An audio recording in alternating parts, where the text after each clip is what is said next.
देखो अब पढ़ेंगे अपन क्या, क्लासिफिकेशन। क्या पढ़ेंगे? किसका?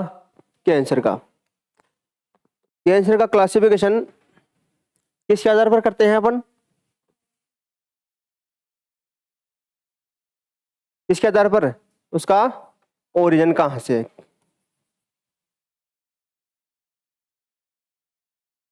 जिस कैंसर का जहां से ओरिजिन होता है उसी के आधार पर अपन ने क्या किया, इनका क्लासिफिकेशन। ये समझ आ गया ना?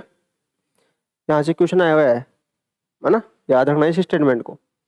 सबसे पहले अपन क्या पढ़ेंगे? कार्सिनोमा। थोड़ी देर पहले मैंने बताया था कार्सिनोमा का ओरिजिन कहां से होता है? एपिथेलियल सेल से। कहां से होता है? देखो लिख रखा है arise from epithelial cell, lining organ और सरफेस। आप तो इतना से याद रख लो कि जो आपका कार्सिनोमा होता है वो एपिथेलियल सेल्स, और एपिथेलियल सेल्स नहीं लिखा हो तो एंड वाला, एंड वाला भी याद रखना है ना। लगभग 90% से ज्यादा, मोर देन 90% कैंसर कौन से वाले होते हैं आपके? कार्सिनोमा वाले आते हैं। तो आपको दो बातें याद रखनी है, एक तो कार्सिनोमा का जो कैंसर का जो ओरिजिन होता है ना वो कहाँ से होता है, और उनके अंदर कौन कौन से कैंसर आते हैं। जैसे कि कार्सिनोमा है वो कहाँ से ओरिजिनेट हुआ है? एपिथेलियल सेल्स से। तो एक तो आपको ये बात याद रखनी है। इसके साथ में इसमें कौन कौन से कैंसर आते हैं, तो एक तो कौन सा आएगा? स्किन कैंसर, और कोलोन कैंसर आ गया, और लंग्स कैंसर आ गया, ब्रेस्ट कैंसर हो गया, और प्रोस्टेट कैंसर। मतलब मोर देन 90% कैंसर आपके किस में आते हैं?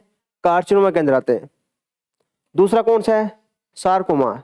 सार्कोमा का ओरिजिन मेजोडर्मल। कहाँ से? मेजोडर्मल से। तो जो बोन्स का कैंसर होता है, जो मसल्स का कैंसर होता है वो कौन सा होता है? सार्कोमा। स्किन का, कोलोन का, लंग्स का, ब्रेस्ट का, प्रोस्टेट का, ये तो कौन से होते हैं? कार्सिनोमा के अंदर आएंगे। और जो आपके बोन्स के, मसल्स के, टिश्यू वगैरह के आएंगे वो किस में आएंगे? सार्कोमा के अंदर, और इनका ओरिजिन मेजोडर्मल। समझ में आ गया? तीसरा वाला कौन सा है?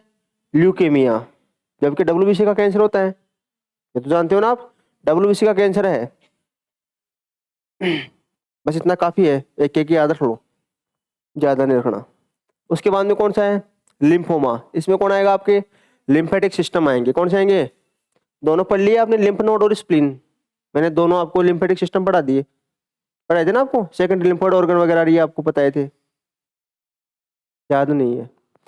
लिम्फोमा में कौन आएगा? कहां से अराइज होता है ये? लिम्फेटिक सिस्टम के अंदर, लिम्फ नोड से और स्प्लीन से। एग्जाम्पल क्या याद रखोगे आप? हॉडकिन लिम्फोमा, या फिर T cell, B cell, non Hodgkin lymphoma. ये आता नहीं है, आप तो याद रखना कि लिम्फोमा में कौन आएगा?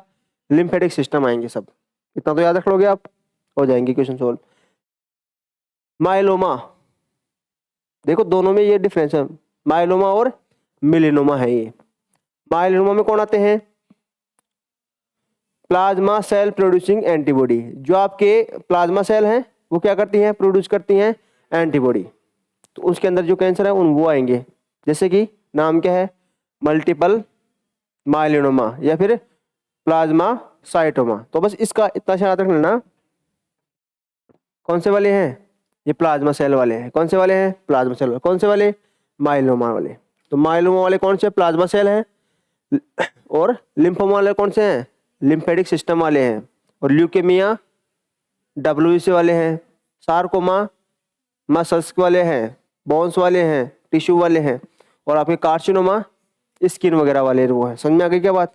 तो पहले तो आएगा कार्सिनोमा, फिर सार्कोमा, फिर ल्यूकेमिया, फिर लिम्फोमा, फिर माइलोमा, और अगला कौन सा है?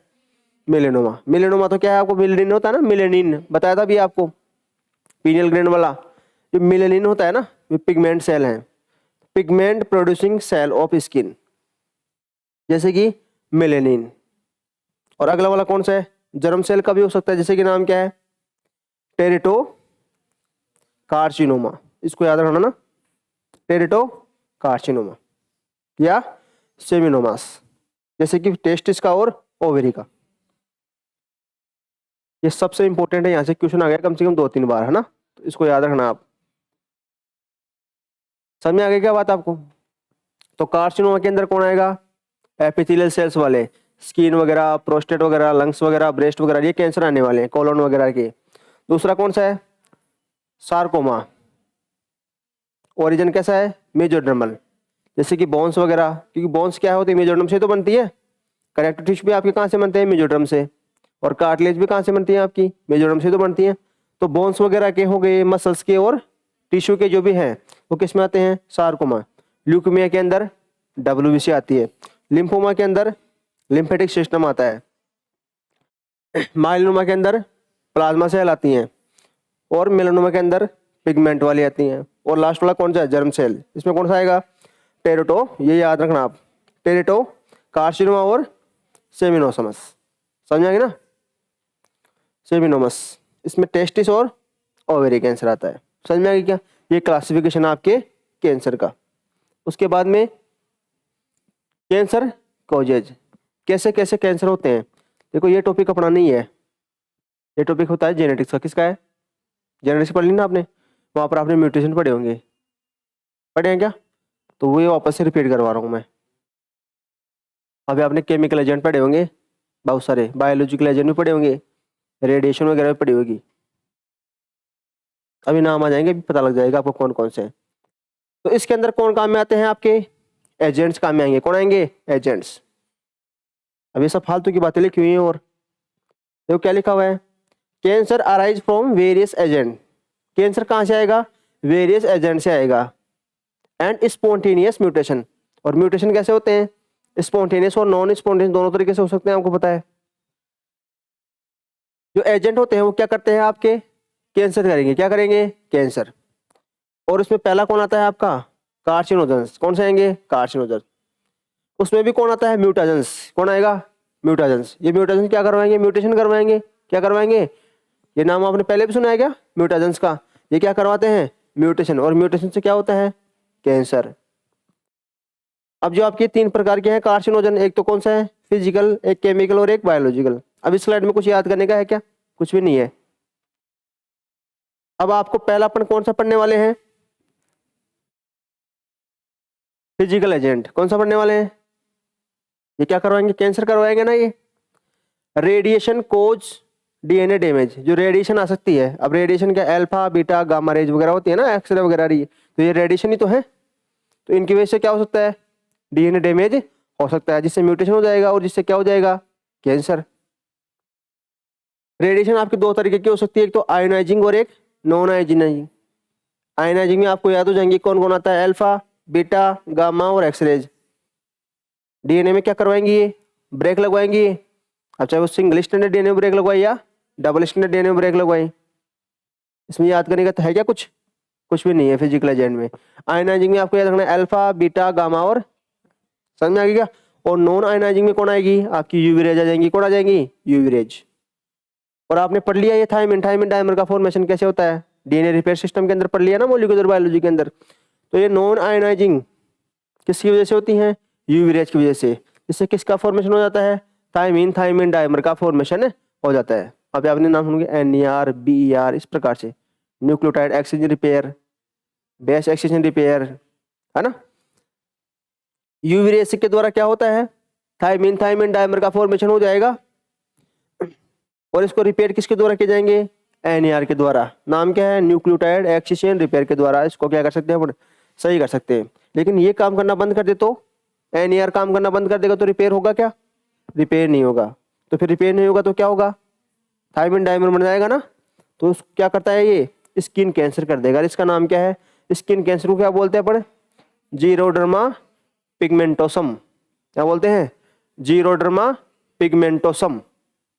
समझ में आ गया क्या? किसकी वजह से होता है ये? Thymine, thymine dimer. जब NER काम नहीं करता है तो। अब इस स्लाइड में भी कुछ याद करने का नहीं है क्या? कुछ याद करने का ऐसा? आयनाइजिंग में अल्फा, बीटा, गामा, एक्सरे। और इसके अंदर कौन आएगा? UV rays. ये याद करने का है और ये आपने पढ़ लिया।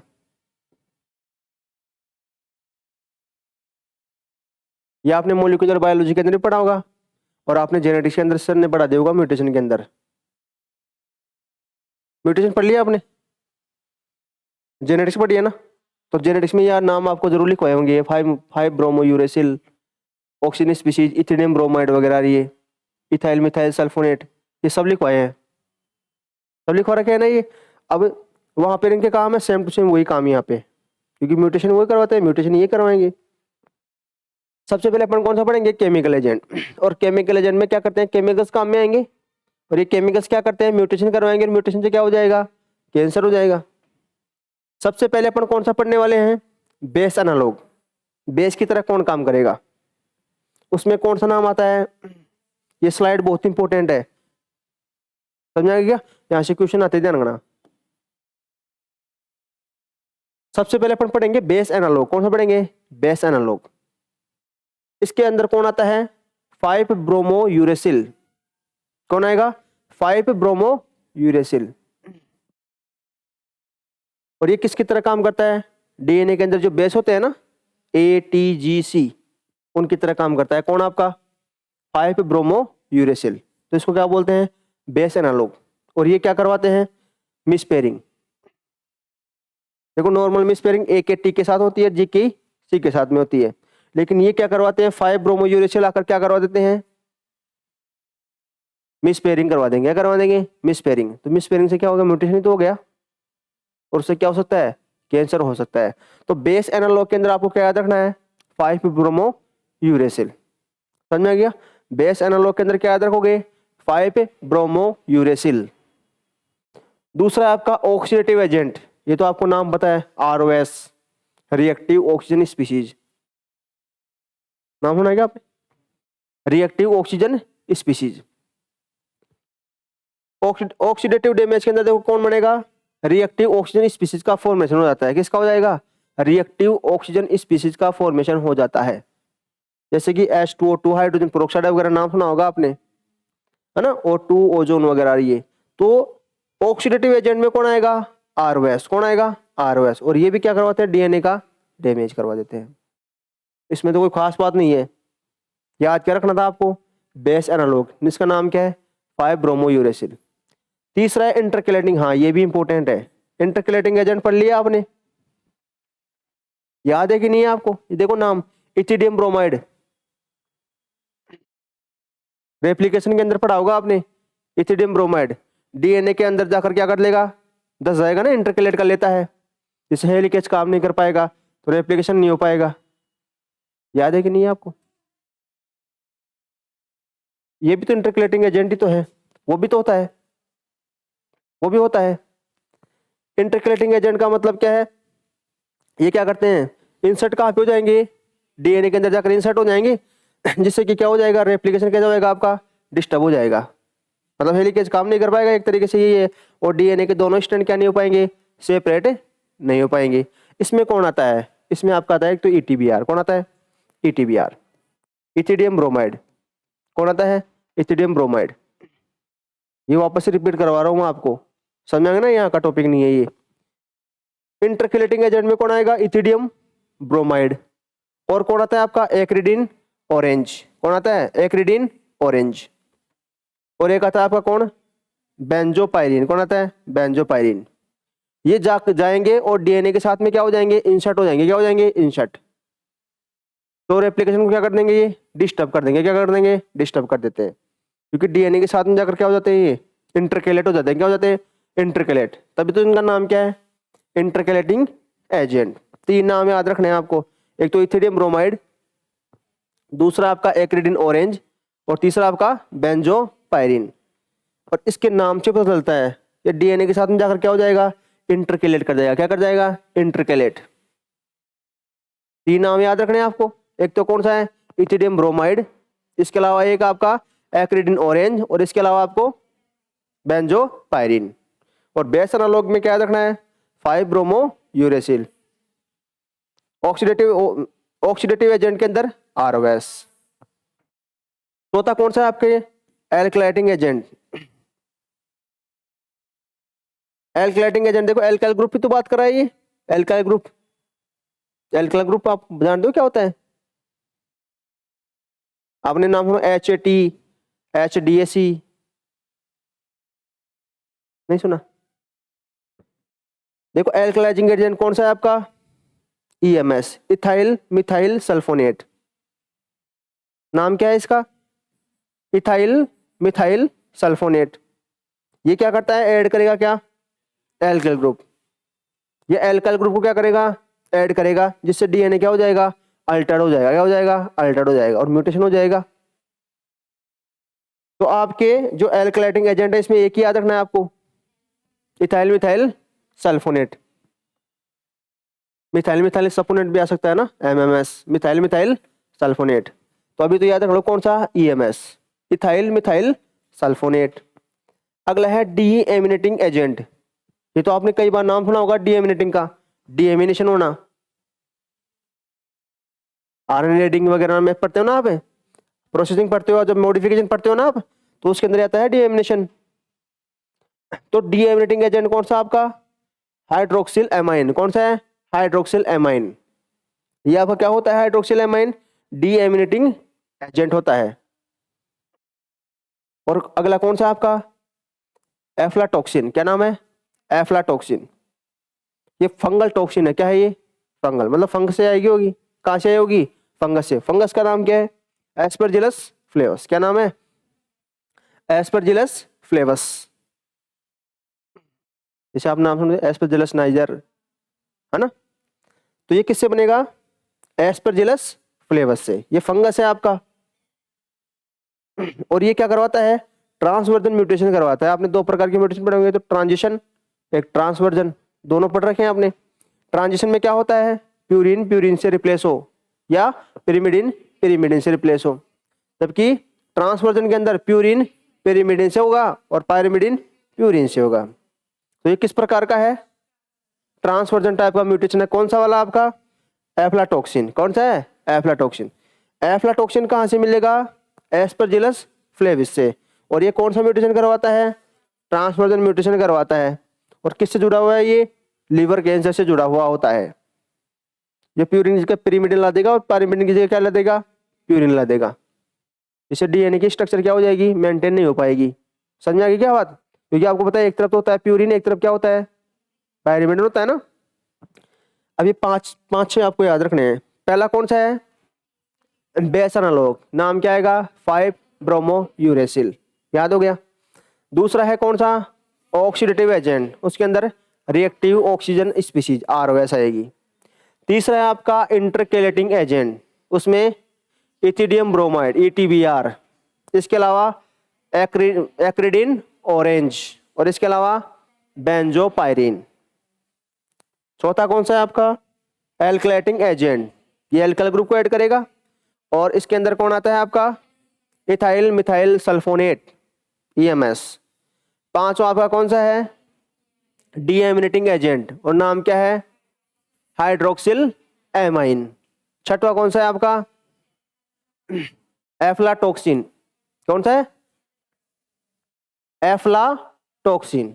और एफ्लाटॉक्सिन क्या है? ये एक फंगल टॉक्सिन है। कौन से फंगस से आएगी? एस्परजिलस फ्लेवस। क्या नाम है? एस्परजिलस फ्लेवस। और ये कौन से प्रकार का म्यूटेशन करवाती है? ट्रांसवर्जन म्यूटेशन करवाती है। क्या करवाती है? ट्रांसवर्जन म्यूटेशन करवाती है। बोलो समझ में आ गई क्या?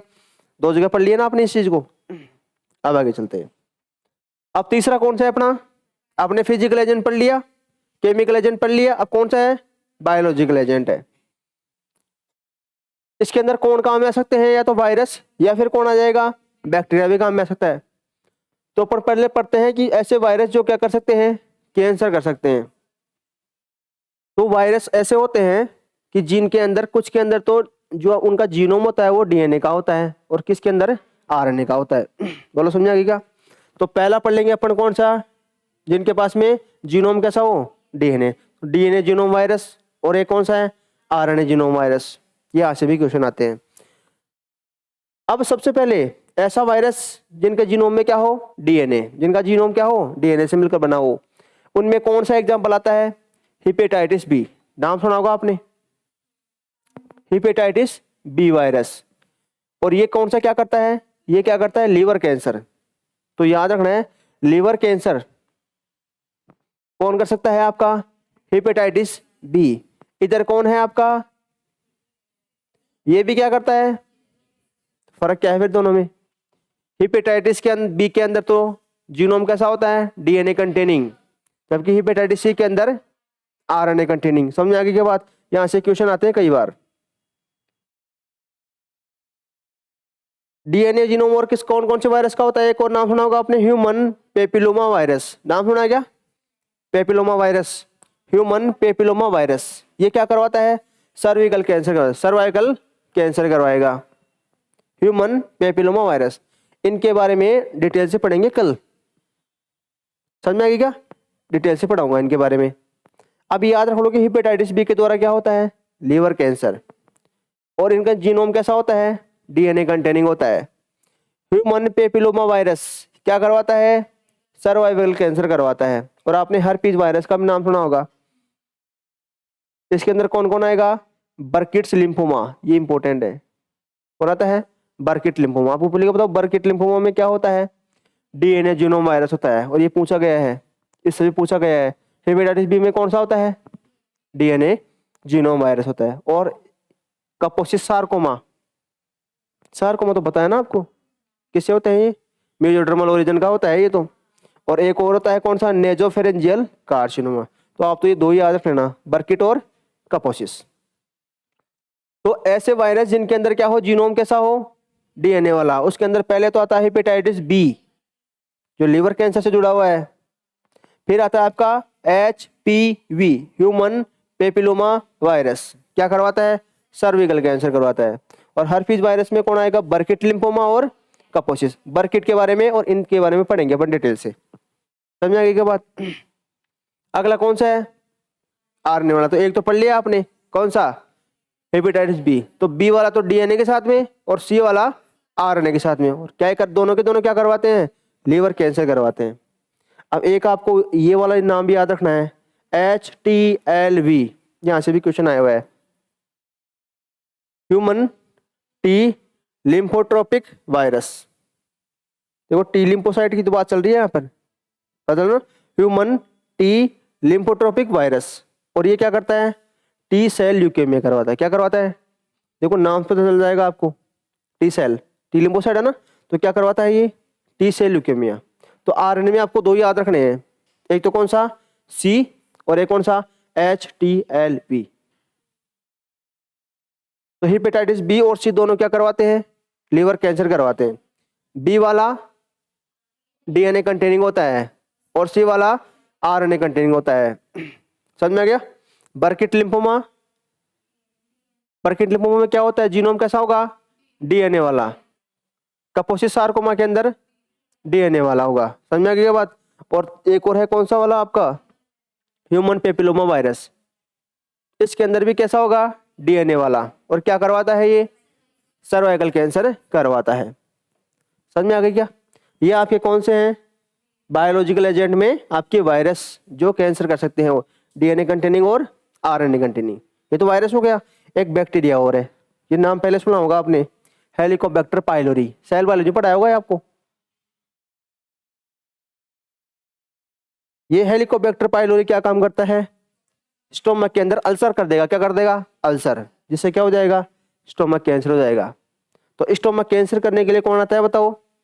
Helicobacter pylori. और ये क्या होता है? बैक्टीरिया। समझ में आ गया? हेलिकोबैक्टर पाइलोरी क्या करवाता है? स्टोमक अल्सर करवाएगा। स्टोमक अल्सर से क्या हो जाएगा? स्टोमक कैंसर हो जाएगा। यहां तक बात समझ में आ गई क्या आपको?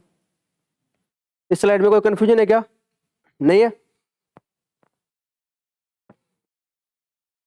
ग्रोथ स्टिमुलस, जैसे कि एक नाम है, इसका नाम क्या है? Phorbol ester. क्या नाम है? Phorbol ester. आपने इसका नाम सुना है क्या? डेग का सिग्नलिंग में 100 बार आता है ये नाम।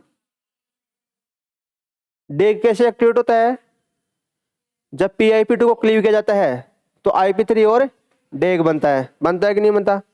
फिर डेग के साथ आप कैल्शियम को मिलाओ और फॉस्फेटिडिलसेरिन को मिलाओ तो किसका एक्टिवेशन होता है? प्रोटीन काइनेज C का। होता है कि नहीं होता? और IP3 क्या होता है? पोलर मॉलिक्यूल होता है। कहाँ पे जाएगा? AR के पास में, और चैनल को ओपन करवाएगा IP3 गेटेड को। फिर ये जाकर क्या करती है? काल्मुडोनिन के साथ में मिलती हैं, ऐसे सिग्नलिंग चलती है ना, केम काइनेज वगैरह आते हैं ये। अब ये जो आपका 4 बॉल एस्टर होता है वो किसके समान होता है? डेक के समान होता है। अब जो डेक काम करवाएगा वही करवाएगा ये भी। ये किसको एक्टिवेट करवा सकता है? प्रोटीन काइनेज सी को डायरेक्ट। और आपको पता है प्रोटीन काइनेज सी जब एक्टिवेट होता है तो क्या हो जाता है? सेल का प्रोलिफरेशन स्टार्ट हो जाता है। समझ में आ गया क्या? तो इसमें याद क्या रखना है कि डेक के समान कौन होता है? 4 बॉल एस्टर। अब आपको यदि डेक का काम याद है तो इसको भी याद हो जाएगा। डेक का तो काम अपन को सबको पता है, सिग्नल में पढ़ लेते हैं, है ना? सेल का प्रोलिफरेशन करवाता है। इसका मतलब ये 4 बॉल एस्टर भी क्या करवा सकता है? सेल का प्रोलिफरेशन करवा सकता है। ये आपके फिजिकल, केमिकल और बायोलॉजिकल लेवल। समझ आएगी क्या बात? अब आपको पूछ लीजिए ईटीबीआर होता है वो क्या होता है? ईटीबीआर इंटरकेलेटिंग एजेंट होता है। क्या होता है? Intercalating agent. एक्रिडिन ऑरेंज वो भी इंटरकेलेटिंग एजेंट होता है, और बेंजोपायरिन वो भी इंटरकेलेटिंग एजेंट होता है। आपको नाम दे दे आरओएस का, ऑक्सीडेटिव करवाते हैं ये, ऑक्सीडेटिव डैमेज करवाएंगे ये काम। इसके बाद में आपको दे दे 5 ब्रोमो यूरेसिल, ये बेस एनालॉग है। क्या है ये बेस एनालॉग है। इसके बाद में आपको दे दे हेलिकोबैक्टर पाइलोरी, बैक्टीरिया है, क्या काम करवाता है? स्टोमक कैंसर करवाएगा, है ना? स्टोमक में अल्सर करवा देगा। इसके बाद में आपको दे दे hepatitis C, RNA containing virus है ये, और क्या करवाता है? लीवर कैंसर करवाता है। आपको दे दे herpes virus, DNA containing virus होता है ये, है ना? बर्किट लिम्फोमा ये भी डीएनए कंटेनिंग होता है। और टी सेल वाला human T lymphotropic, RNA containing कौन सा होता है? आरएनए। और एचपीवी वाला डीएनए कंटेनिंग। समझ में आया कि नहीं आया? Alpha beta gamma x ray radiation कौन सी होती हैं? आयोनाइजिंग। कौन सी होती हैं? आयोनाइजिंग। और आपका जो स्किन का कैंसर होता है उसका नाम क्या होता है? जीरोडर्मा पिगमेंटोसम। जीरोडर्मा पिगमेंटोसम किसकी वजह से होता है ये? एनईआर काम नहीं करेगा ना तो हो जाएगा, थायमिन डाइमर का फॉर्मेशन हो जाएगा। और कैंसर का क्लासिफिकेशन सबसे पहले कौन सा पड़ा था? कार्सिनोमा, ओरिजिन एपिथेलियल सेल्स से। कौन कौन से आते हैं? स्किन कैंसर, लंग्स कैंसर वगैरह ये आते हैं, ब्रेस्ट कैंसर ये। दूसरा कौन सा है? Sarcoma, origin mesodermal. Bones, muscles, tissue वगैरह ये आते हैं। तीसरा वाला ल्यूकेमिया, डब्ल्यूबीसी का है। चौथा लिम्फोमा, है ना? लिम्फेटिक सिस्टम का है। फिर माइलिनोमा, प्लाज्मा सेल का है। फिर मिलेनोमा, पिगमेंट सेल का है। और फिर लास्ट वाला मुझे नहीं पता, बताओ याद, आप बताओ याद करके। जर्म सेल वाला बताओ। ये क्या? टेस्टिस और ओवरी का। रिपीट हो गया सब कुछ। अब ये मेरा बताया हुआ है आपको, ये आते बता दिया था मैंने आपको। देखो देखिए, प्रोटोन को जीन और ट्यूमर सप्रेसर जीन। प्रोटोन को जीन क्या काम करते हैं? ग्रोथ को प्रमोट करते हैं, स्टिमुलेट करते हैं सेल के प्रोलिफरेशन को। इनके अंदर क्या कर दो आप तो क्या हो जाएगा? ऑन्कोजीन, कैंसर हो जाएगा। बताओ इसके अंदर कंफ्यूजन है क्या किसी को? नहीं है। ट्यूमर सप्रेसर जीन ग्रोथ को क्या करते हैं? इनहिबिट करते हैं। सेल के प्रोलिफरेशन को क्या करते हैं? रोकते हैं। इनके अंदर क्या कर दो? लॉस ऑफ फंक्शन कर दो, तो सेल को इनहिबिट नहीं कर पाएंगे, तो क्या हो जाएगा? कैंसर हो जाएगा। ये जो आपके प्रोटोन को जीन है, ये म्यूटेशन कैसे राइज होते हैं? सोमेटिक सेल से। कैसे होते हैं? जर्म सेल से नहीं होते हैं। कैसे होते हैं? ये सोमेटिक सेल से। ये इनहेरिटेड नहीं होते हैं, वंशागत नहीं होते हैं। कौन से वाले? आपके प्रोटोन को जीन। लेकिन ये जो आपके दिख रहे हैं वो जर्म सेल से आते हैं, या फिर दोनों सेल से आ सकते हैं। जर्म सेल से भी आ सकते हैं और सोमेटिक सेल से भी। अब प्रोटोन को जीन देखो क्या हो रहा है। अब ये वाली इंपॉर्टेंट बात है, प्रोटोन को जीन में आप क्या कर दो? पॉइंट म्यूटेशन कर दोगे तो भी क्या हो जाएगा? ऑन्कोजीन में चेंज हो जाएगा। अब आपको पता है अपन होते हैं ह्यूमन, वो कैसा ऑर्गेनिज्म होता है? डिप्लॉयड। ये जेनेटिक्स में आप अच्छी तरीके से पढ़ते हो। ये अपने अंदर एक कॉपी पिताजी की आती है, एक कॉपी माता जी की, एक तरफ पैटर्नल से एक तरफ मैटरनल से। आती है कि नहीं आती है? तो 23 इधर से आएंगे क्रोमोसोम, 23 इधर से आएंगे, तो डिप्लॉयड हो गए ना अपन।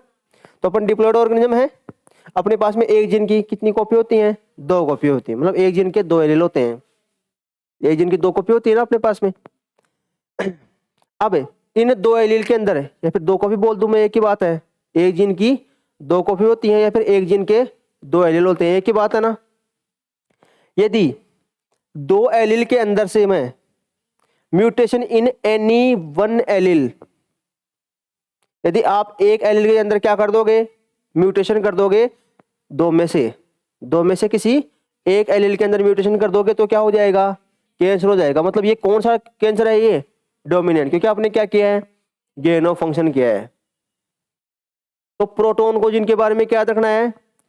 किसी एक एलील के अंदर भी आपने क्या कर दिया है? म्यूटेशन कर दिया है, तो कैंसर 100% होगा, क्योंकि डोमिनेंट होता है।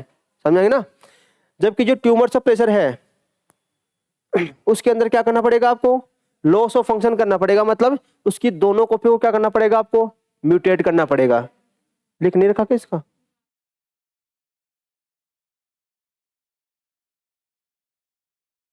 Mutation in both allele are must, मतलब दोनों कॉपियों के अंदर क्या होना चाहिए? म्यूटेशन। तो आपको दो बात याद रखनी है। प्रोटोन को जिनमें तो गेन ऑफ फंक्शन होगा तो कैंसर होगा, और एक कॉपी के अंदर म्यूटेशन होते ही क्या हो जाएगा? कैंसर। अपन का लास्ट टारगेट क्या है? कैंसर करवाना। क्या करवाना है? कैंसर।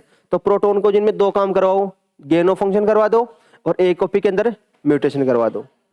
ट्यूमर सप्रेशर में लॉस ऑफ फंक्शन करवाओ और दोनों कॉपियों के अंदर क्या करवा दो? म्यूटेशन। इसमें यदि एक कॉपी के अंदर हुआ तो नहीं होगा, लेकिन इसके कुछ एक्सेप्शन है, अभी बताएंगे आगे। यहां तक समझ में आ गई क्या बात आपको? इसमें कोई कंफ्यूजन हो तो मेरे को बताओ। नहीं है ना? नहीं है ना? लॉस ऑफ फंक्शन क्यों करते हैं, गेन ऑफ फंक्शन क्यों करते हैं, पता लग गया? ज्यादा थोड़ी हो रहा है किसी के? सही चल रहा है ना? नॉर्मल? ज्यादा हो तो बता देना मेरे को। अब जो आपके ट्यूमर सप्रेसर जीन है, ट्यूमर सप्रेसर जीन में कैंसर कैसे हो रहा था? लॉस ऑफ फंक्शन से। क्योंकि देखो नाम में क्या है? Tumour suppressor gene. ट्यूमर को क्या करते हैं? सप्रेस करते हैं, तो इनके काम को क्या कर दो? कम करते हैं, क्या हो जाएगा? कैंसर। तो ट्यूमर सप्रेसर जीन के अंदर कैंसर करवाने के लिए आपको कितने एलील्स के अंदर, सॉरी कितनी कॉपी के अंदर म्यूटेशन करवाना पड़ेगा? दोनों के अंदर करवाना पड़ेगा। अब ट्यूमर सप्रेसर जीन होते हैं ना, वो भी 2 टाइप के होते हैं। एक तो आपके कौन से हैं? गेट कीपर, गेट के ऊपर ही खड़े रहते हैं ये। और दूसरे कौन से हैं? केयर टेकर, ये केयर करने वाले होते हैं। गेट कीपर और caretaker. Gatekeeper growth inhibitor है। क्या है ये? देखो ये दोनों टाइप किसके हैं? ट्यूमर सप्रेसर जीन के हैं। तो गेट कीपर क्या करता है? ये ग्रोथ को इनहिबिट करता है। तो ग्रोथ नहीं बढ़ेगी तो कैंसर होगा क्या? बताओ। नहीं होगा। ये ग्रोथ ही नहीं बढ़ रही, सेल सर्वाइव नहीं करी, तो क्या होगा? कैंसर नहीं होगा। समझ आ गया? तो ये जो आपके गेट कीपर हैं वो अच्छा काम करते हैं। ये क्या करते हैं? ग्रोथ को इनहिबिट करते हैं, ग्रोथ नहीं होने देंगे। ये सेल प्रोलिफरेशन को क्या करते हैं? इनहिबिट। सेल को प्रोलिफरेट नहीं होने देंगे। जैसे कि नाम आपने ये पढ़ लिए पहले, देखो P53 मैंने बताया था, इसका नाम आते हैं, आपको याद आना चाहिए कि ट्यूमर सप्रेसर जीन है। ये क्या है? ये ट्यूमर सप्रेसर जीन। अब स्पेसिफिक कौन सा है ट्यूमर सप्रेसर में भी? गेट कीपर है। कौन सा है? Gatekeeper. तो P53 हो गया रेटिनोब्लास्टेमा, ये आई ट्यूमर करवाता है। क्या करवाता है? आई का। आई का ट्यूमर किसके द्वारा होता है? रेटिनोब्लास्टेमा के द्वारा होता है। समझ आ गई क्या बात? तो P53, RB, P10, इनके बारे में, सबके बारे में पढ़ेंगे अभी। एपीसी आपने पढ़ रखा है पहले? बताओ, याद करो कहां पढ़ रखा है एपीसी?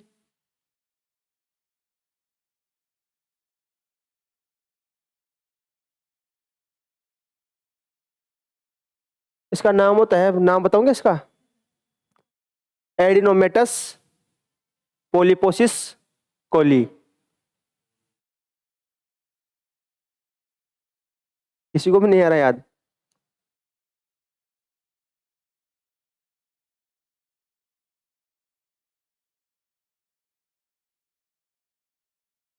विंट बीटा किडनी सिग्नलिंग के अंदर जो डिस्ट्रक्शन कॉम्प्लेक्स होता है ना, उसमें 4 प्रोटीन आती है काम में।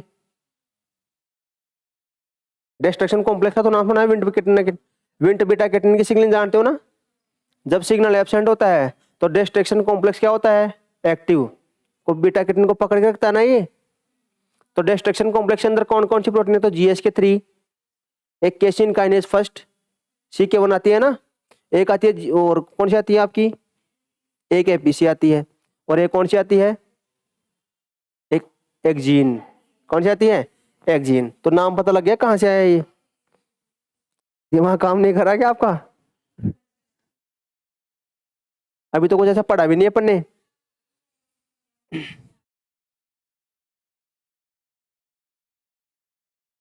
देखो मैं कैंसर तभी पढ़ पाओगे आप जब सेल सिग्नलिंग आपको याद रहेगी, और सेल सिग्नलिंग मैंने दो चीजें बताई थी आपको, एक तो RT की आपको पता होना चाहिए और एक GPCR पता होना चाहिए, तभी आ गया कैंसर।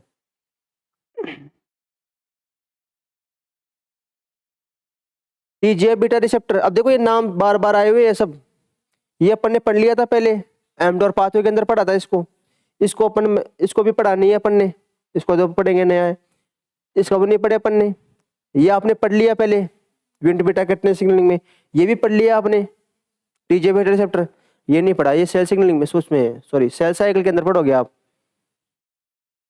और ये भी पढ़ लिया आपने। अभी आधी चीजें आपकी पढ़ी हुई हैं, अब बस वो याद नहीं आती है आपको, अब वो याद तभी आएंगे जब घर पे जाके पढ़ोगे। आपने तो PYQ भी निकाले थे ना इसके, फिर क्यों नहीं आ रहा याद, PYQ निकालने के बाद में सब कुछ याद हो जाता है यदि आपके पास में कॉन्सेप्ट होते हैं तो देखो इसके अंदर आपको गेट कीपर जीन के अंदर क्या याद रखना है आपको, P53, रेटिनोब्लास्टोमा, P10, इनके बारे में के बारे में पढ़ने वाले हैं अपन। केयर टेकर जीन, ये केयर करते हैं, ये किस में काम में आते हैं, ये एक ही काम करते हैं किसमें, DNA रिपेयर के अंदर, किसमें काम करते हैं, DNA रिपेयर के अंदर, और DNA रिपेयर के अंदर बहुत सारी प्रोटीन काम में आती हैं, जैसे कि आप नाम सुनोगी कौन कौन सी प्रोटीन, ब्रेका का, MSH का और XP का, ये बहुत सारी होती हैं, जैसे ब्रेका 1 2, MSH 2 3, XP 1 2 3, इस प्रकार से। समझ में आ गया क्या, तो क्या करना है, ट्यूमर सप्रेसर जीन को दो भाग में बांटना है, एक तो गेट कीपर और एक केयर टेकर। तो केयर टेकर तो कहाँ पे काम में आते हैं, DNA रिपेयर के अंदर काम में आते हैं, इनको तो छोड़ दो आप। अगला फर्स्ट वाला कौन सा है, DNA sorry gatekeeper, gatekeeper क्या करते हैं, ग्रोथ को रोकते हैं, क्या करते हैं, ग्रोथ को रोकेंगे, सेल को प्रोलिफरेशन नहीं होने देंगे। एग्जाम्पल P50, सबसे इंपॉर्टेंट दो P53 और RB, सबसे ज्यादा क्वेश्चन यही से आएगा। और आपके ये तो आपको पता है TGF बीटा तो आएंगे, ये सेल को प्रोलिफ जो भी ग्रोथ को इनिबिट करेंगे वो सब इसमें आ जाएंगे, जैसे कि TGF बीटा रिसेप्टर वाली है ना, TGF बीटा सिग्नलिंग वाले जितने भी हैं, जैसे कि इसमें 2 3 4 5, ये सब किस में आते हैं, इस TGF बीटा के अंदर आते हैं। तो ये सब किसके एग्जाम्पल हैं आपके, गेट कीपर के। तो गेट कीपर का नाम आते ही क्या रखना है, कैंसर को अंदर नहीं आने देगा, ये गेट के ऊपर ही खड़ा है, समझ में आ गया क्या, कैंसर है नहीं आएगा, यदि ये काम नहीं करेगा तभी कैंसर अंदर आएगा, मतलब इसके अंदर क्या करवाना पड़ेगा, लॉस ऑफ फंक्शन है। अरे कौन सा जीन है ये, ट्यूमर सप्रेसर जीन में क्या करवाना पड़ेगा आपको, कितनी कॉपियों के अंदर, दोनों कॉपियों के अंदर, कितनी कॉपी के अंदर, दोनों कॉपी के अंदर क्या करवाना पड़ेगा, म्यूटेशन करवाना पड़ेगा। और समझ में आया कि नहीं ये बात, और प्रोटोन को जीन के अंदर एक के अंदर ही करवाना पड़ेगा ना, और पढ़ोगे क्या,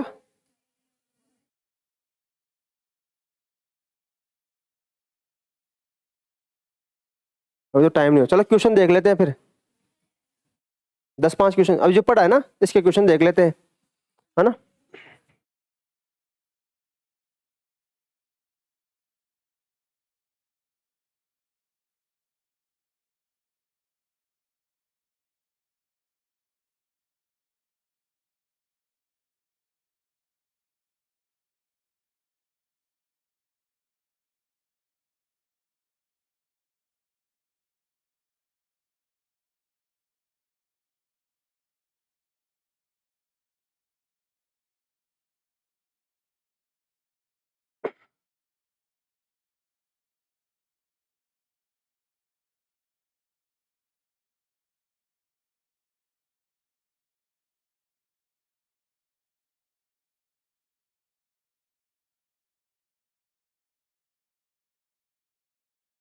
अब कौन से क्वेश्चन है,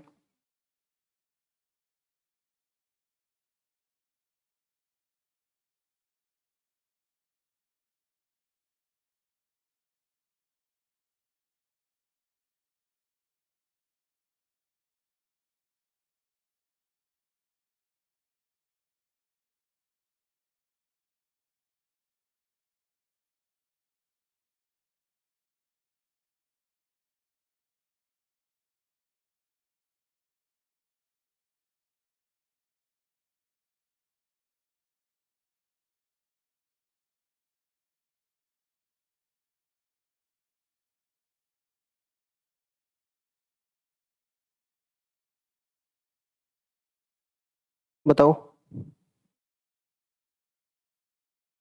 tumour are generally classified by the virus which cause them, the person, किस पर्सन ने खोजा है उस आधार पर, देयर मेटास्टेटिक एबिलिटी के आधार पर, और टिश्यू और सेल ऑफ ओरिजिन, ओरिजिन के आधार पर करते हैं ना। ट्यूमर को क्लासिफाइड कैसे करते हैं कि उसका ओरिजिन है कहाँ से हुआ है। समझ में आ गई क्या बात?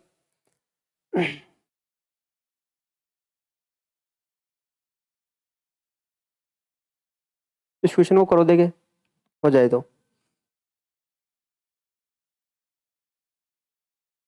ऑन्कोजीन मतलब क्या करते हैं? Which one of the following best defines N oncogene?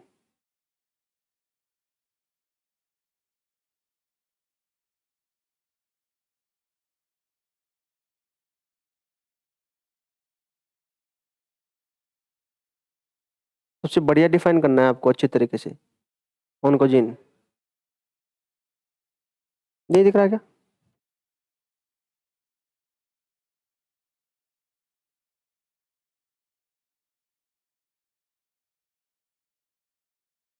Fourth,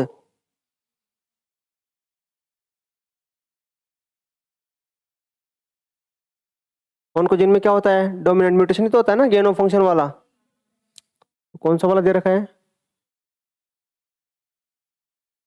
fourth, an oncogene is dominantly expressed mutated gene that renders a cell advantages towards survival. सही बात है ये। कौन सा म्यूटेशन करवाना पड़ेगा आपको? डोमिनेंट। गेन ऑफ फंक्शन वाला करना पड़ेगा ना। यदि इसके अंदर म्यूटेशन हो जाए तो इसके अंदर, तो फिर क्या होगा? सर्वाइवल होगा ना। ये वाला तीसरा वाला, which of the following event will not usually lead to transformation of normal cell into cancer cell?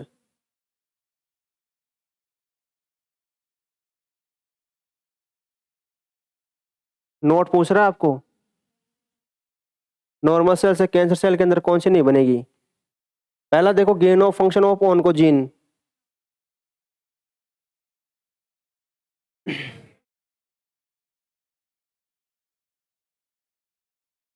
Gain of function हो गया ऑन्कोजीन के अंदर, तो कैंसर सेल बन जाएगी ना, तो कैंसर हो जाएगा ये, तो ये तो सही होगा।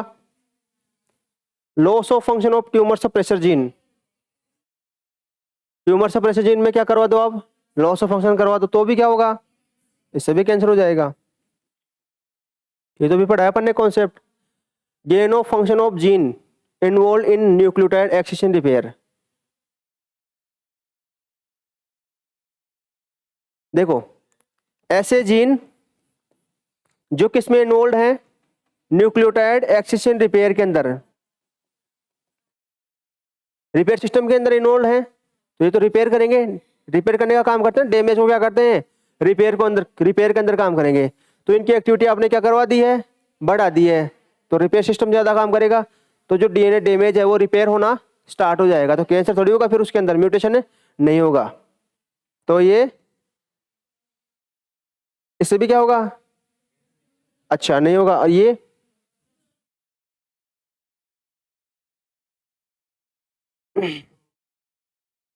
प्रो अपोप्टोटिक प्रोटीन है ये। तो प्रो यानी क्या करते हैं? प्रमोट करते हैं किसको? अपोप्टोसिस को। ये अपोप्टोसिस करवाते हैं ना। इसके अंदर क्या कर दो आप? लॉस ऑफ फंक्शन कर दोगे, तो अपोप्टोसिस ब्लॉक हो जाएगा ना, और ब्लॉक हो जाएगा तो अपोप्टोसिस नहीं हो रहा तो क्या होगा? कैंसर हो जाएगा। तो ये तीनों तो सही है। अब आपको क्या पूछा है? नोट पूछा है, तो इसका मतलब कौन सा आएगा आंसर? थर्ड वाला आंसर आएगा। सबके समझ में आ गया क्या क्वेश्चन कैसे हो रहा है? ये क्वेश्चन नहीं होगा अभी, ये भी नहीं होगा।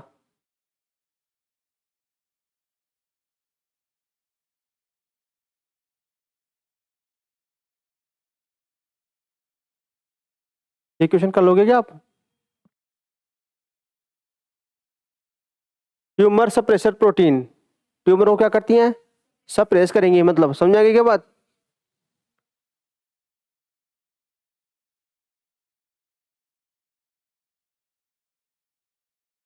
करो ट्राई।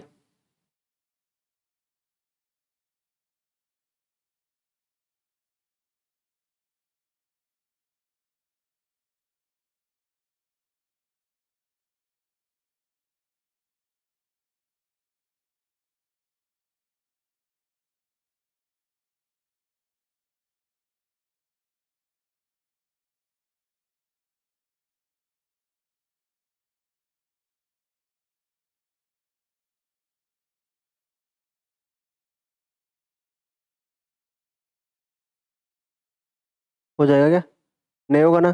इसका कॉन्सेप्ट बताना पड़ेगा पहले मेरे को आपको, तब होगा ये बताओ। ये क्वेश्चन हो जाएगा। द मेन डिफरेंस पूछ रहा है नॉर्मल सेल और ट्रांसफॉर्म सेल के अंदर। बताओ क्या होता है?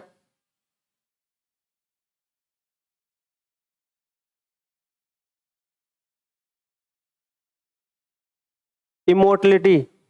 इमोर्टल होती है ना? होती है ना? कौन? Cancer cell. Contact invasion normal cell के अंदर। तो ये कैंसर सेल है, ये क्या है? Normal cell. तो पहला डिफरेंस है, यही तो आएगा आंसर, ये फर्स्ट ही है। Short generation time and cell mobility, ये भी हो सकता है, लेकिन ये इससे बेस्ट आंसर नहीं है। समझ आ गई क्या बात? Apoptosis and tumour suppressor gene hyper function, दोनों कैसे करेंगे हाइपर फंक्शन? एक ही करवाए, इसको तो क्या करवाना पड़ेगा आपको? ट्यूमर सप्रेशर जीन को तो लॉस ऑफ फंक्शन करवाना पड़ेगा। ये हाइपर फंक्शन करवा रहे हैं इनके। अपोप्टोसिस किसका होता है? नॉर्मल सेल के अंदर। इनएक्टिवेशन ऑफ ऑन्कोजीन, ऑन्कोजीन में इनएक्टिवेशन हो जाएगा तो क्या हो जाएगा? कैंसर नहीं होगा। और शॉर्टर सेल साइकिल ड्यूरेशन, तो सबसे बढ़िया कौन सा है? Immortal and contact inhibition.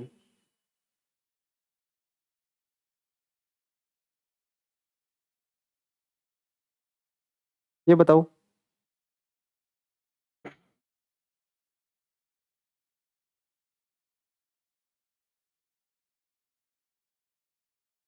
Oncogene के बारे में क्या बता रखा है? कैंसर कैसे होगा ऑन्कोजीन में? गेन ऑफ फंक्शन ही तो करेंगे। क्या करेंगे? Gain of function. कहाँ पे लिख रखा है? गेन ऑफ फंक्शन म्यूटेशन हो गया। समझ आ गई क्या? ये नहीं होगा, ये भी नहीं होगा, ये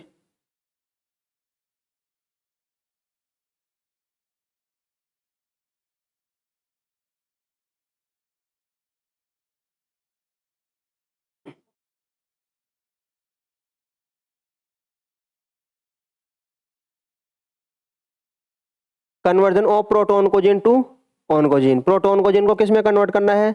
ऑन्कोजीन में। तो कौन कौन सी प्रोसेस इन्वॉल्व है इसके अंदर? मोस्ट एप्रोप्रिएट आंसर देना है आपको। Mutation in coding sequence, coding sequence के अंदर क्या हो जाए? म्यूटेशन हो जाए। इनका ट्रांसक्रिप्शन ट्रांसलेशन होता है ना। कोडिंग सीक्वेंस एक होती है नॉन कोडिंग सीक्वेंस, एक होती है क्या? Coding sequence. तो इसके अंदर म्यूटेशन हो जाएगा। तो म्यूटेशन, सॉरी, कोडिंग सीक्वेंस के अंदर क्या हो जाएगा? म्यूटेशन हो जाएगा। तो क्या होगा? कैंसर होगा कि नहीं होगा? हो जाएगा। म्यूटेशन हो गया ना, किसके अंदर हुआ है? कोडिंग सीक्वेंस के अंदर हो गया, जिसके अंदर आपकी इन्फॉर्मेशन थी ना, जेनेटिक इन्फॉर्मेशन, उसके अंदर ही हो गया है। ये तो सही है। ये तो जीन एम्पलीफिकेशन, जीन का क्या हो गया? एम्पलीफिकेशन। जीन ज्यादा काम करेगा तो संभावना बढ़ जाएगी। जीन ज्यादा काम करेगा तो एमआरएनए में ज्यादा बनेगा, प्रोटीन भी ज्यादा बनेगी, है ना, और तो वो काम भी ज्यादा करेगी। तो इससे क्या हो सकता है? कैंसर हो जाएगा। तो बी वाला भी सही है। क्रोमोसोम, क्रोमोसोम आपस में क्या हो जाए? रीअरेंजमेंट हो जाए तो भी क्या हो सकता है? पढ़ लिया ना जेनेटिक्स में आपने, क्रोमोसोम का रीअरेंजमेंट होता है तब भी क्या हो सकता है?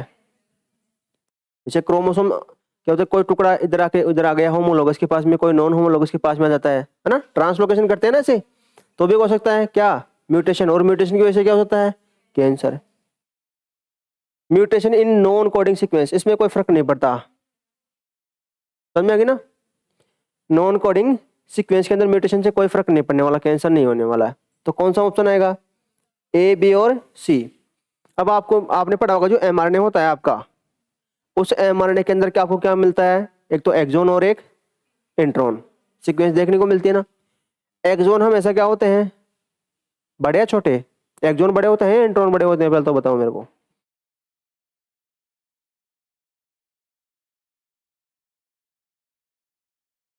एक्सोन बड़े होते हैं या इंट्रॉन बड़े होते हैं?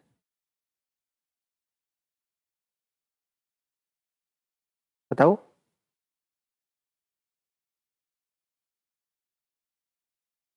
क्वेश्चन तो ऐसा लगता है जैसे मैंने कोई उर्दू में या फिर कोई संस्कृत में से पूछ लिया हो, तो ऐसा लगता है, पता नहीं सर, समझ में नहीं आ रहा वो।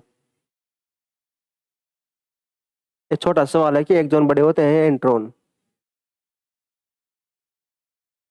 अरे आपने स्प्लाइसिंग पढ़ ली ना, स्प्लाइसिसोम पढ़ लिया ना आपने, उसमें आपने इंट्रॉन क्या बनाए हैं, इंट्रॉन बड़े बनाते हो ना, फिर एक्सोन दोनों साइड में लगते हैं ऐसे, एक्सोन फर्स्ट फिर इंट्रॉन फर्स्ट फिर एक्सोन सेकंड फिर इंट्रॉन सेकंड, ऐसे तो करते हो आप। फिर इंट्रॉन को आप क्या करते हो, लेरिएट फॉर्म में बाहर निकालते हो, याद है कि नहीं है? U1 U2 U5 U6 इस प्रकार से बनाते हो ना आप, ट्राई सिनैप्स आते हैं ये। अब मेरे को बताओ, इंट्रॉन बड़े हैं और एक्सोन क्या है, छोटे, जबकि आपकी इंफॉर्मेशन किसके अंदर होती है, एक्सोन के अंदर। कोडिंग सीक्वेंस है ना वो, इंफॉर्मेशन आपकी किस में है, एक्सोन के अंदर। तो बड़े कौन से होने चाहिए थे, एक्सोन। फिर इंट्रॉन क्यों बड़े होते हैं?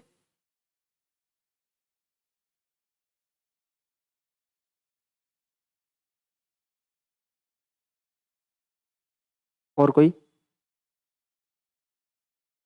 एक्सोन्स आपके होते हैं छोटे और इंट्रॉन्स आपके क्या होते हैं, बड़े।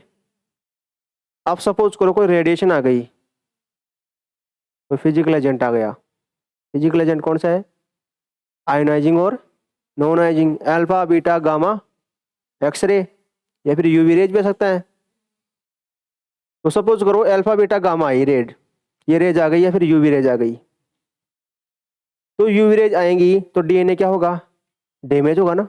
तो डीएनए डैमेज होगा तो डीएनए का सबसे पहले कौन सा वाला हिस्सा डैमेज होगा, जैसे इतना बड़ा डीएनए आपका, सही है, उसमें इतनी छोटी सीक्वेंस तो किसकी है, एक्सोन की, और इतनी बड़ी सीक्वेंस किसकी है।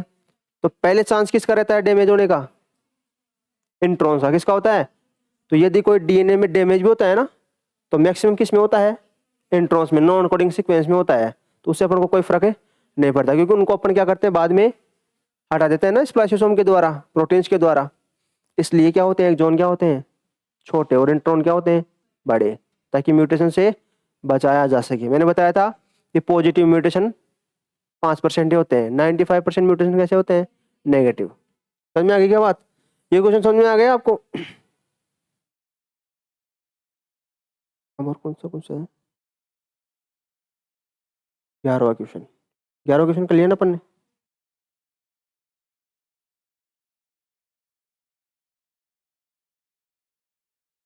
फोर्टीन, ये 14 नंबर का क्वेश्चन करो।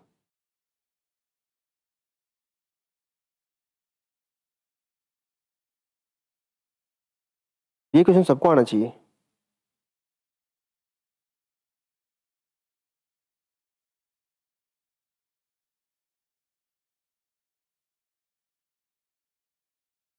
दो क्लास के जीन बता रखे हैं, तो प्रोटोन को जीन और एक ट्यूमर सप्रेसर जीन। अब इनके बारे में कौन सा स्टेटमेंट बता रखा है, क्या पूछ रहा है आपको, combination above statement are true, दोनों के बारे में ट्रू कौन सा है, पहला सही है क्या, मेरे को ये बताओ। Proto-oncogene result in the development of cancer by gain of function, proto-oncogene के अंदर क्या कर दिया, गेन ऑफ फंक्शन करवा दिया। जबकि tumour suppressor gene leads to cancer development of loss of function. सही बात है ये तो। प्रोटोन को जीन के अंदर तो क्या करवाया इसने, गेन ऑफ फंक्शन, तो क्या हो गया, कैंसर।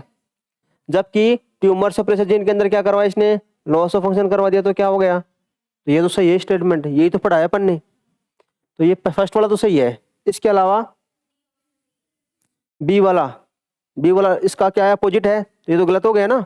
इसने प्रोटोन को जीन के अंदर क्या करवा रखा है, लॉस ऑफ फंक्शन करवा था, तो ये तो गलत बात है। और ट्यूमर सप्रेसर जीन के अंदर क्या करवा रखा है, गेन ऑफ, तो ये तो गलत हो गया। तो ए वाला आपका क्या हो गया, ए वाला तो आपका सही, और बी वाला कट गया। तो बी वाला तो कट गया, मतलब ये बी तो कट गया, ये बी आ रहा है ना यहाँ पर, और ये भी कट गया। अब सी वाला देखो, mutation in both the allele of a protooncogene required for induction of cancer. Protooncogene में क्या करवा रहा है, ये दोनों एलील्स के अंदर क्या करवा रहा है, म्यूटेशन करवा रहा है कैंसर होने के लिए। सही बात है क्या? नहीं है। प्रोटोऑन्कोजीन के अंदर तो एक एलील सॉरी एक कॉपी के अंदर म्यूटेशन होते ही क्या हो जाएगा, कैंसर। जबकि ट्यूमर सप्रेसर के अंदर दोनों एलील्स के अंदर अपन को क्या चाहिए, म्यूटेशन। तो ये तो गलत बात बोल रहा है। इसमें क्या दे रखा है, mutation in one of the two allele, दो एलील में थे, वन के अंदर क्या कर दिया इसने, म्यूटेशन इन प्रोटोऑन्कोजीन। तो सफिशिएंट है किसके लिए, कैंसर के लिए। तो ये तो सही बात है। आगे क्या दे रखा है, whereas mutation in both allele of a tumour suppressor gene is required for promoting tumourigenesis, tumour बनाने के लिए। तो सही बात है ये तो प्रोटोऑन्कोजीन के अंदर तो क्या होना चाहिए, एक एलील के अंदर म्यूटेशन होना चाहिए कैंसर होने के लिए। जबकि ट्यूमर सप्रेसर के अंदर दोनों कॉपी के अंदर क्या होना चाहिए, म्यूटेशन होना चाहिए कैंसर करवाने के लिए। कौन सा ऑप्शन सही है, थर्ड ऑप्शन, मतलब ए और डी सही है। समझ में आ गया? नेक्स्ट क्वेश्चन,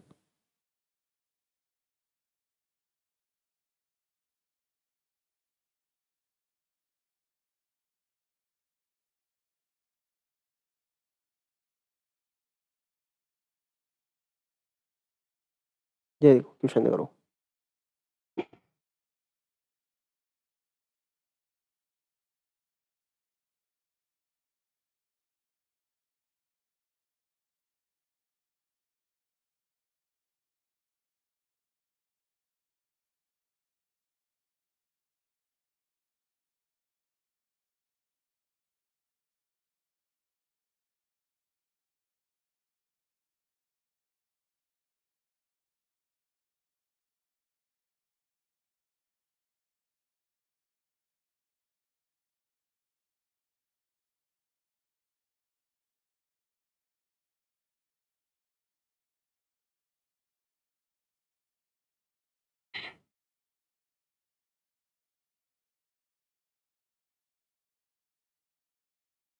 थर्ड ऑप्शन देखो क्या बोल रहे हैं, cellular level of tumour suppressor protein, कौन सी, P53 is maintain by the ubiquitin ligase protein, किसके द्वारा, MDM2 के द्वारा। तो MDM2 के द्वारा क्या होता है, MDM2 के द्वारा क्या होता है, इस प्रोटीन को क्या किया जाता है, सप्रेस किया जाता है। नॉर्मल कंडीशन में यही तो होता है। MDM protein overexpression of MADAM2 was found to convert a normal cell into cancer cell by destabilizing P53। P53 क्या नहीं होती है, स्टेबलाइज नहीं हो रहेगी। फिर अनदर प्रोटीन एक कौन सी है, P19ARF inhibit the activity of MADAM2। MADAM2 की एक्टिविटी को क्या कर रही है, ये कौन सी है, P19ARF inhibit the activity of MADAM2 दस स्टेबलाइजिंग। तो अब ये क्या हो जाएगा, 53 स्टेबलाइज हो जाएगा बिल्कुल normal. Loss of function of P19 function, loss of P19 function also convert normal cell into cancer. ये बोल रहा है कि लॉस ऑफ फंक्शन किस में करोगे, P19 में, तो आपकी नॉर्मल सेल किस में चेंज हो जाएगी, कैंसर सेल में चेंज हो जाएगी। इसका मतलब P19 क्या है, ये ट्यूमर सप्रेसर जीन है आपका। फिर तो क्या है, ये कौन सा है, ट्यूमर सप्रेसर जीन है। और ये MADAM2 क्या करवा रही है, इसको ब्लॉक कर रही है। नॉर्मल कंडीशन में MADAM2 किसको ब्लॉक करती है, तो ये क्या होता है, अपोप्टोसिस को क्या करते हैं अपने, इनहिबिट करते हैं। अपोप्टोसिस क्या होता है, इनहिबिशन होता है ना। जब MADAM2 किसको ब्लॉक करती है, P53 को नॉर्मल कंडीशन के अंदर ब्लॉक करेगी, तो अपोप्टोसिस क्या होता है, इनहिबिशन होता है। समझ में? इसका मतलब ये प्रोटीन कौन सी है, ऑन्कोजीन वाली, कौन सी है, क्योंकि अपोप्टोसिस को इनहिबिट कर रही है, तो सेल मरेगी नहीं, तो फिर क्या हो गया, कैंसर हो गई। क्या होगा, कैंसर। तो ये किसकी तरह काम कर रही है, ये प्रोटो ऑन्कोजीन की तरह काम कर रही है। और ये ट्यूमर सप्रेसर जीन की तरह काम करती है। किसकी तरह काम करती है? ट्यूमर सप्रेसर की तरह। क्योंकि जब P53 एक्टिवेट होता है ना, अब इसकी कहानी सुनो, जब P53 एक्टिवेट होता है तो ये अपोप्टोसिस को एक्टिवेट करवा देता है। क्या करवा देता है? प्यूमा नोक्सा जीन आपने नाम सुना है क्या? प्यूमा नोक्सा BACL2 कौन से वाली है वो, क्या नाम है, प्रोप्टोटिक वाले, उनको क्या करवा देती है? ये प्रमोट करवा देती है। रिपेयर सिस्टम को भी क्या करवा देती है? ये एक्टिवेट करवा देती है। जो DNA के अंदर डैमेज हुआ है ना, तो उसको सही करने के लिए क्या करवाता है? ये DNA रिपेयर सिस्टम को क्या करवा देगा? एक्टिवेट करवा देगा। समझ में आ गई क्या? तो जब P53 एक्टिवेट होता है तो ये क्या करवाता है? अपोप्टोसिस भी करवाता है और रिपेयर सिस्टम को क्या करवाता है? एक्टिवेट भी करवाता है। रिपेयर सिस्टम में काम आने वाले जितने भी प्रोटीन है ना, उनको क्या करवाता है? एक्टिवेट। जब ये एक्टिव होता है तो, और जब ये ब्लॉक होता है तो ये अपोप्टोसिस नहीं करवा पाता, फिर ये प्यूमा नोक्सा जीन को एक्टिवेट नहीं करवा पाता। तो जब ये एक्टिव होता है तो अपोप्टोसिस करवाएगा, तो इसका मतलब सेल कैंसर के अंदर नहीं जाएगी। तो ये कौन सा जीन है? ट्यूमर सप्रेसर जीन होगा। फिर P53 को ब्लॉक किसने कर रखा है? मैडम 2 ने। इसका मतलब अपोप्टोसिस नहीं होगा। इसका मतलब ये क्या कौन है? ये तो प्रोटोन को जीन है, ये अपोप्टोसिस नहीं करवा रहा। इसको ब्लॉक कौन कर रहा है? P19 ARF। इसका मतलब ये वापस से कौन सा है? ट्यूमर सप्रेसर जीन है। क्योंकि जो ये काम कर रहा है वो तो ये भी तो कर रहा है वो, तो जो ये काम करेगा वो ये करेगा। इसके काम को एक्टिव ब्लॉक किसने किया है? मैडम 2। तो मैडम 2 क्या है? प्रोटोन को जीन। अभी प्रोटोन को जीन तो नॉर्मल होते हैं अपने सेल की, क्या करते हैं? प्रोलिफरेशन करवाते हैं ना ये, लेकिन इनके अंदर गेनो फंक्शन करवा दिया आपने तो क्या हो जाएगा? फिर क्या हो जाएगा? ऑन्कोजीन के अंदर कन्वर्ट हो जाएंगे। ये क्या हो जाएंगे? और ऑन्कोजीन फिर कैंसर है। अब देखो ये both MDM 2 and P53 are oncogene. ये बोल रहा है कि मैडम 2 और P19 ये और ये दोनों क्या है? ऑन्कोजीन। गलत बात। Both MDM 2 and P19 are tumour suppressor gene. P90 और मैडम 2 दोनों क्या है? ट्यूमर सप्रेसर जीन है। ये भी गलत बात है। MDM2 इज ऑन्कोजीन, प्रोटोन को जीन ही तो है। इसके अंदर म्यूटेशन वो गेन ऑफ फंक्शन करते क्या हो जाएगा? ऑन्कोजीन। एंड P19 क्या है? Tumour suppressor gene. हाँ ये सही है। P19 ARF is oncogene. P19 क्या है? ये तो ट्यूमर सप्रेसर जीन है। गलत है, ये उल्टा दे दिया इधर। समझेंगे ना? तो P53 ये P वाले बताए थे ना मैंने आपको, ये P वाले जितने भी ये सब के सब क्या होते हैं?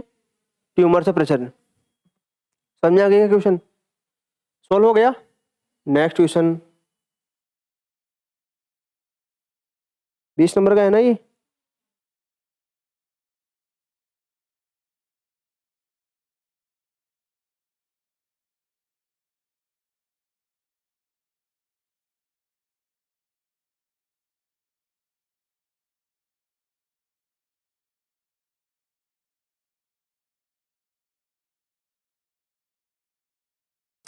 चार पांच क्वेश्चन हो रहा है बस।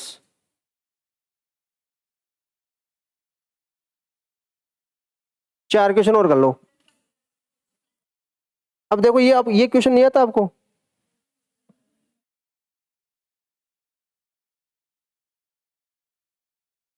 देखो इस क्वेश्चन को, ये क्वेश्चन आपको करवाया अभी। बताओ कौन सा ऑप्शन आएगा? इसके बाद में दो क्वेश्चन और करेंगे, फिर ज्यादा नहीं करेंगे। ये और बता दो।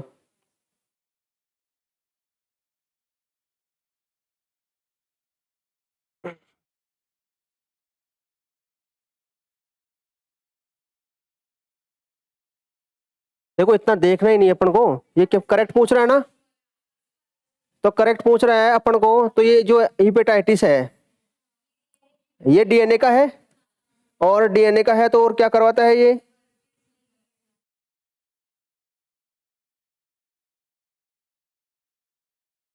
ये HTLV, ये RNA का है, और ये क्या करवाता है? तो देखो C सेकंड Y, ये रहा। मिला कि नहीं मिला? ये A है, ए के अंदर क्या मिला रखा है इसने, 1 मिला रखा है, और ये क्या करता है, हेपेटोसेलुलर कार्सिनोमा करवाता है। समझ आ गया क्या? फिर देखो ये एप्स्टीन बार वायरस, ये किसका है, ये डीएनए का है। किसका है? डीएनए का। और ये क्या करवाता है, बर्किट लिम्फोमा। और इसका तो पता ही है आपको, यदि आपको ये भी पता भी होता, इसी से आपका क्वेश्चन हो जाता। ये होता है आपका कौन सा, आरएनए, और ये क्या करवाता है आपका, टी सेल वाला करवाता है। समझ में आ गई क्या बात? करेक्ट पूछा था ना इसके अंदर। इसके अंदर अब 2 क्वेश्चन और हैं।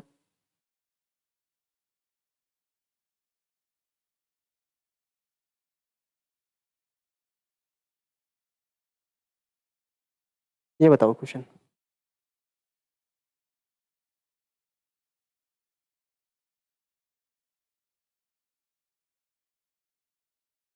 देखो टोटल इसमें 45 क्वेश्चन ही तो हैं, तो 42 पे तो आ गए अपन।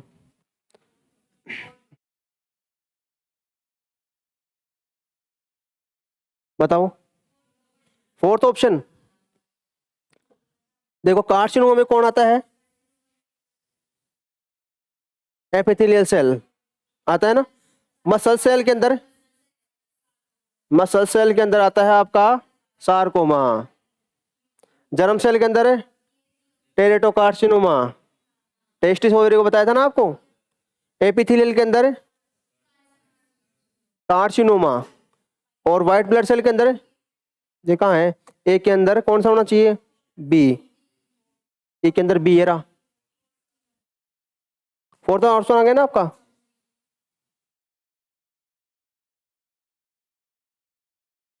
ये भी आपको वही है क्वेश्चन।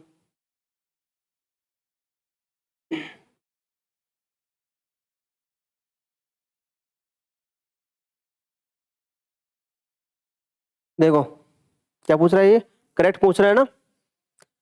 पहले इधर से पढ़ो, इसे ऐसे पढ़ो, tumour that has arise from endodermal, या तो एपिडर्मल या एंडोडर्मल। किसका आएगा, कार्सिनोमा का। तो सी में, देखो सी में आंसर ये आ गया। सी में फर्स्ट एक में दे रखा है ना, या थर्ड दे रखा है, थर्ड दे रखा है, सेकंड दे रखा है, एक से आंसर आ गया। फिर दूसरा कौन सा है, haematopoietic and cancer that does not grow as solid tumour.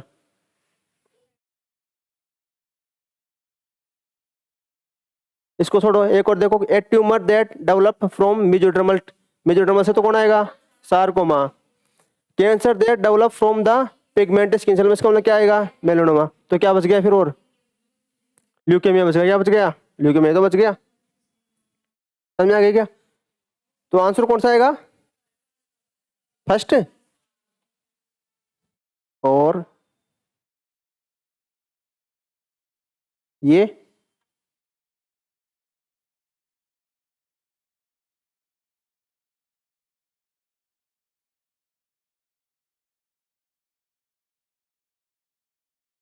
Second option, जल्दी कर दिया आपने तो। करेक्ट स्टेटमेंट पूछ रहा है, a tumour that has been arrest from endodermal carcinoma. तो ए में सेकंड, ए में सेकंड ये रहा, हो गया ना। दूसरा है, cancer cell arise from haematopoietic stem cell that do not grow solid tumour. अभी तो बताया था, अभी ल्यूकेमिया है। A permanent change in the genome of a cell that result abnormal growth. अब इसका पता नहीं अभी। अभी देखो, एक tumour that has been arise from mesodermal, तो मेजोडर्म के लिए क्या आती है, सारकोमा। तो फिर इसके लिए कौन आती है, फिर ये ट्रांसफॉर्मेशन आएगी फिर मेरे हिसाब से। Cancer cell arise from haematopoietic stem cell that do not grow as solid surface, इसके लिए क्या आएगी, ये ल्यूकेमिया है ना। तो ल्यूकेमिया दे रखा है इसके अंदर, तो कौन सा आंसर आएगा, सेकंड वाला। और ये को आंसर, एक क्वेश्चन और बस लास्ट, ये हो गया। बता दो।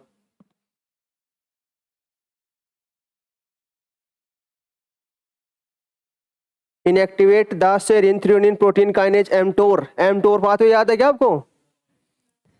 एमटोर पाथवे के अंदर बताया था मैंने आपको, एमटोर को कौन ब्लॉक करता है, एक एंटी कैंसर ड्रग का नाम, क्या नाम बताया था, रापामाइसिन। क्या नाम बताया था, रापामाइसिन। तो क्या आएगा इसके अंदर,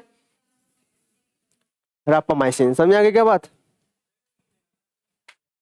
नीचे कुछ नहीं है अब, ये वाला।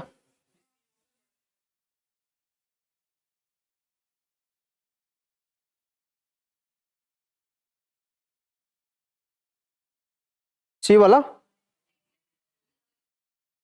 फर्स्ट वाला क्या आएगा, a tumour that is arrive from endoderm, ये तो कौन सा आएगा, ए वाले में तो, ए वाले में कार्सिनोमा, ए का सेकंड, यहाँ पे थर्ड दे रखा ना,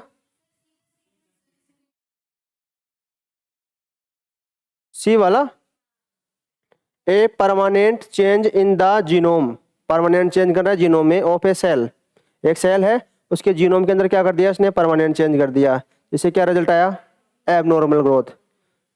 एबनॉर्मल, नॉर्मल ग्रोथ नहीं हो रही है, बार बार बार बार बार बार डिवीजन कर रही है, तो फिर क्या है, सी के अंदर क्या है, सही है ना। ट्रांसफॉर्मेशन तो बताया था मैंने आपको, यदि कोई सेल एबनॉर्मल ग्रोथ करती है ना तो वो क्या है, कैंसर सेल ही तो है, और कैंसर सेल का दूसरा नाम क्या होता है, या फिर समझ में आ गई क्या बात, या फिर इसके ऑप्शन नहीं मिलता ना इस हिसाब से, इस हिसाब से वो ऑप्शन नहीं मिलते फिर, समझ में आ गई क्या बात। स्कैनर नोट्स का